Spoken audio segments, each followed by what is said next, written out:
జైన్ సంఘీయులకు వెన్నుదన్నుగా ఉంటానని వారి వద్దకు వచ్చి సమస్యలు తెలుసుకుని తక్షణం పరిష్కరిస్తానని ఏలూరు నియోజకవర్గ టీడీపీ జనసేన బీజేపీ ఉమ్మడి ఎన్డీఏ కూటమి టీడీపీ అభ్యర్థి బడేటి చంటి హామీ ఇచ్చారు.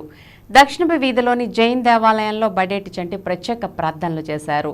అనంతరం శ్రీ వాసుపూజ్య జైన్ సంఘం సత్రంలో జైన్ సంఘీయులతో సమావేశమయ్యారు. ఈ సందర్భంగా బడేటి చంటి మాట్లాడుతూ దేవాలయం ఎంత ముఖ్యమో ఓటు వేయడం కూడా అంతే ముఖ్యమని అన్నారు. ప్రతి ఒక్కరూ సైకిల్ గుర్తుపై ఓటు వేసి అఖండ మెజార్టీతో గెలిపించాలని విజ్ఞప్తి చేశారు.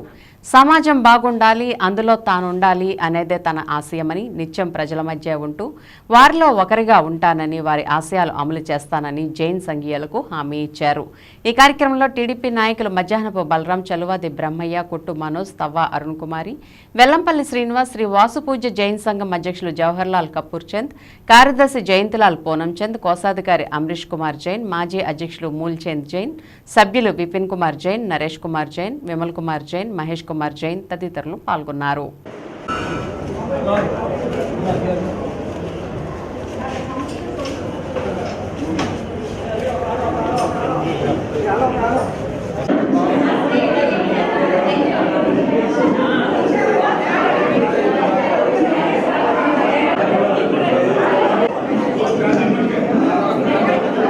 पार्टी अभ्यर्थी श्री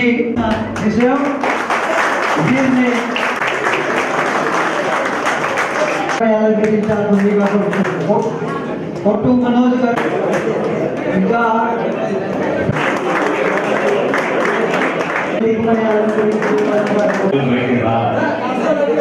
నేను కోరుకునేది కూడా రేపు రాబోయే రోజుల్లో ప్రతి మహిళ కూడా ఓటింగ్కి రావాల్సిన అవసరం ఉంది.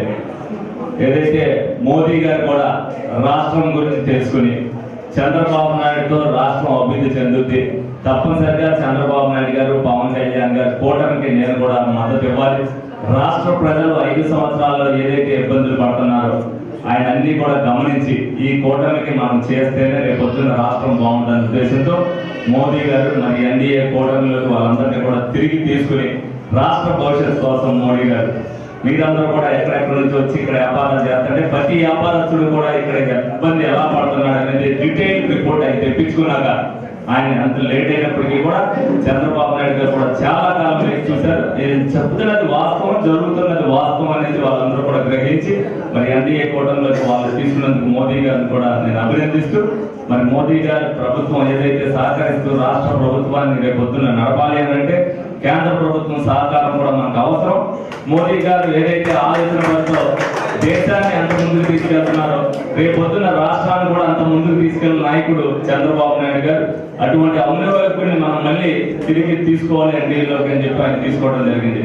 మీరందరూ కూడా సహకరించవలసిన బాధ్యతను మీరు కూడా అందరూ తీసుకోవాలి. సాధక బాధకాలు మీకు కూడా తెలుసు. ఎవరైనా ఒరిజినల్ గా దెబ్బతున్నారా, దొంగతనంగా చేస్తున్నారా, ఇది మాయ చేయడానికి చేస్తున్నారా అని మీరు కూడా అన్ని కూడా ఆలోచించుకుని, ఎందుకంటే మార్కెట్లో అనేక విషయాలు జరిగినప్పుడు అందరూ కూడా మీరు ముందు చూపుతోనో ముందు అవగాహనతోనో ఒక అడుగు ముందుకేసే మీరు అందరూ కూడా దాన్ని సహకరించుకుని ఒకరికొకరు చేసుకోవడం జరిగింది.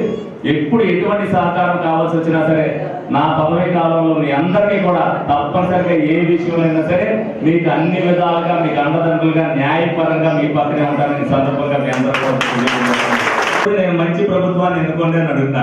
నేనేం తెలుగుదేశం పార్టీ మంచి ప్రభుత్వం అంటే ఈ రోజు తెలుగుదేశం బీజేపీ చేస్తాను అనేది మీరే చెప్తున్నారు. ఎందుకంటే ఇవాళ నిన్నటికి నిన్న కూడా ఎక్కడో ప్రచారం చేస్తుంటే మరి ఆ వెహికల్ తగలబెట్టేయడం, ఏదైతే వాళ్ళకి ఎస్కార్ట్ గా ఉన్న వెహికల్ కూడా 4 కూడా ఎక్కడైనా దౌర్జన్యం, దోపిడీలు, ఏ విధంగా లూటీలు, ఏదైనా వ్యాపారం చేస్తున్నారంటే ఆ వ్యాపారం మీద మన కన్ను. ఈ రోజు ఒక చట్టం తీసుకొచ్చి మన ఆస్తులు కూడా వాళ్ళకి వెళ్ళిపోయేటట్టుగా ఫోటో స్టాట్ కాపీలు పెట్టడం అనేది ఏ విధంగా పెడుతున్నారని అందరూ కూడా చూసేది. ఏదైనా లా అండ్ ఆర్డర్ కరెక్ట్ గా ఉండాలి అంటే చంద్రబాబు నాయుడు గారు ఉండాలి. దాన్ని దృష్టిలో పెట్టుకుని మీరందరూ కూడా ఈ కూటమికి సహకరించాలని మీ అందరినీ మనస్ఫూర్తిగా కోరుకుంటూ ఇంకొకసారి చెప్తున్నాను, మీకు పదవి విషయంలో ఏది కావాలన్నా మీరు బహిర్గతం చేయనవసరం. నన్ను ఏదైతే ఈ కమిటీ ద్వారా మీరందరూ నన్ను పిలిచారో అదే కమిటీ ద్వారా మా ఈ జైలుకి మార్వాడీలకి ఈ పదం మాకు కావాలి, మీరు చేసి పెట్టండి అంటే ఏ మొహమాటం లేకుండా, ఏ ఇబ్బంది లేకుండా, నో అనుకోకుండా పని చేసి పెడతానని మళ్ళీ మీ అందరూ. రాధాకృష్ణయ్య గారు చంటి గారిని సత్కరిస్తానికి శ్రీ మన సభ్యులు